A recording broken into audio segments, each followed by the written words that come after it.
sitting like that. I'm gonna sit next to you. We have another Ferengi doing Ferengi things. Yes, right there. Doing it for the kids. It's good. So you're taking my win? What? So No. You know.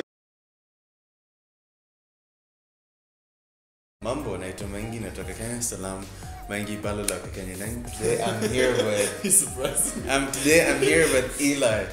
Eli? Is it Eli? Eli. Whatever you prefer. Okay. Eli. Eli is the better If you want, pronunciation. it's Eliyahu. Eliyahu. It's a Jewish prophet. Okay. In the past, and my grandfather. He is from Israel. And yeah. So Eli, introduce yourself. So I'm Eli. I'm Eliyahu. Eliyahu. From Israel, from Jerusalem, 25 years old, traveling the world, having a good time around the world. So you're in Addis Ababa. First question is, how is life here? How do you find life here? Well, life here is very different. Okay. Like nothing I've seen before. Like most of the people in the country are farming. So many nice people around. So many peaceful people around, and also the opposite. Very interesting country. Okay. Lots of culture. The Bible country. Yeah. I know that Ethiopia was the second country in the world to accept Christianity, to make Christianity the official state religion or something like that, after Armenia. So yeah, there's a lot of that history here. And so the next question is, so how did you end up hearing about Ethiopia? How did you end up here? Like, what brought you here? Okay, so I got accepted to a volunteering project from Israel. Okay. And we have a big Jewish Ethiopian community in Israel. So I know a lot about what's happening here as well, because also in Ethiopia you have only in Gondar you have 11,000 Jewish that waiting to move to Israel. Yeah. So you volunteer also with them. Okay. So I heard a lot about Ethiopia all my life because of my friends and stuff.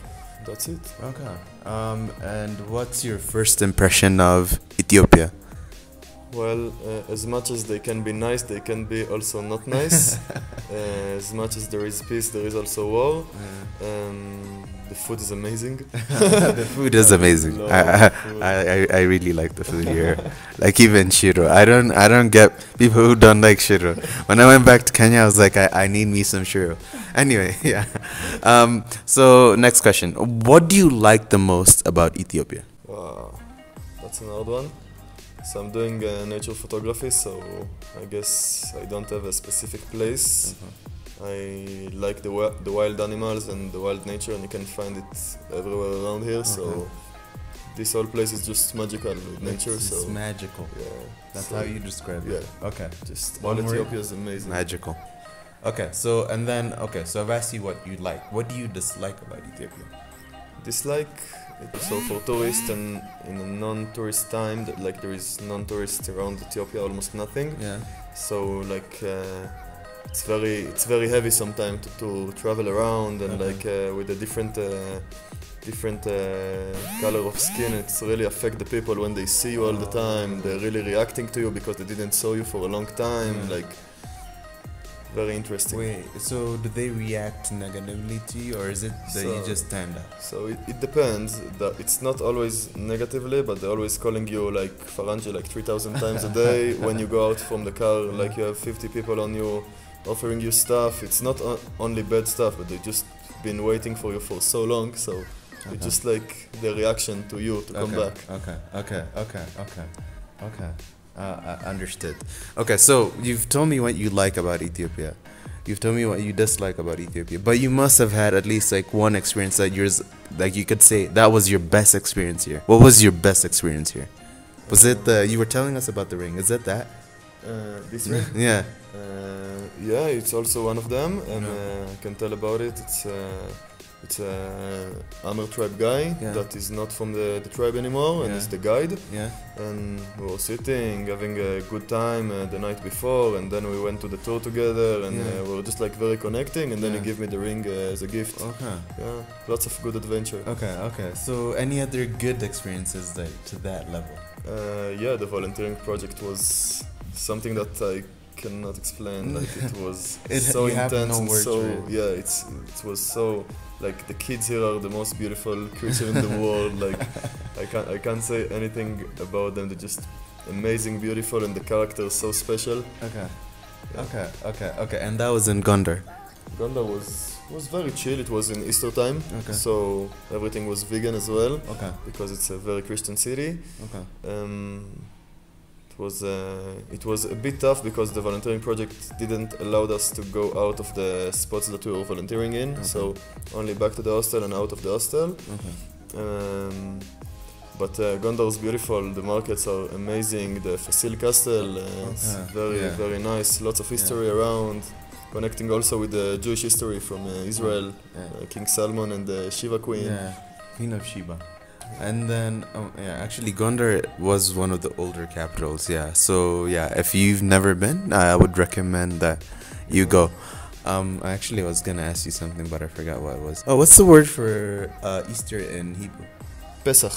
Okay, so in America it's Pasika, you know that, right? Yeah. So in Swahili, in my language, it's Pasaka. So it's all from that line. You went to Gondar. How is the language and the language barrier like? The local people are always trying to understand you. It's like not always like that in third world countries. They really try to. They also, if they don't know your language, we have body language, and it's really helping because they really try. So the language didn't make you feel like you were left out. Actually, they made the effort to make you. Exactly, and I made the effort to tell them good morning, good evening, how are you, everything in Amharic language for just like connecting more as much as I can. This question is, you talked about the food. How's the food like? I'm just gonna ask you again, how's the food like? It's so good, so good. After Easter was over, we were eating vegan Ethiopian food for like 3 weeks in the volunteering project, and it was very good. And then the Easter was over, so the meat came back to the street, and then it became even better. Was the shekela tips. The favorite. The tips, your shekela tips? Shekela tips is his favorite. I think mine is probably tips or something like that as well. Or Doro what? Or kitfa? Kitfa is also good, but then the first time I had it, I had stomach problems. You had the ground beef? Or the ground beef, and then I had the cubes. I had both. I went to this garage type place. What's the name of the place? I actually forgot. I think I'm gonna put it somewhere down here later on. Another question. What other East and Central African... what other African countries have you been to? So, only Egypt, but more I see it as the Middle East. It's a different culture, it's nothing like here. Ethiopia is my first country in East Africa. And I'm gonna cross the continent now. To the south. And next are you gonna go somewhere else? Are you gonna go to Kenya at some point, or are you not gonna go? Yeah, tomorrow. Oh, okay. So he's gonna go to Kenya, and he's gonna let us know his experience there, and all that. What other thing do you want to say in the video? Just go and travel the world. It's very interesting, and you learn much more when you see it with your eyes than when you sit in front of the TV. So good luck. Okay, and that's it. That's Eli. That's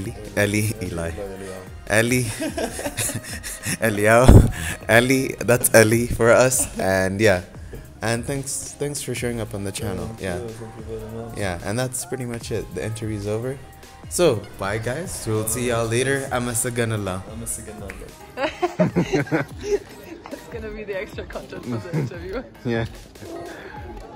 Yo, so we have another Ferengi doing Ferengi things. Yes, right there. Doing it for the kids. It's cute. And that is Eli. Eli. No, all good, all good. He was just. Whoa!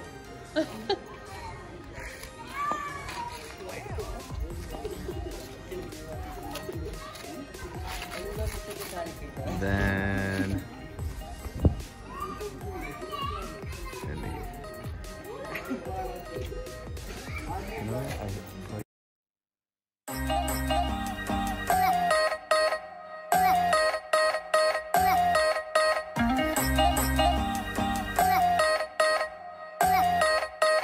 I don't get people who don't like shiro. When I went back to Kenya, I was like, I need me some shiro. Anyway, yeah. So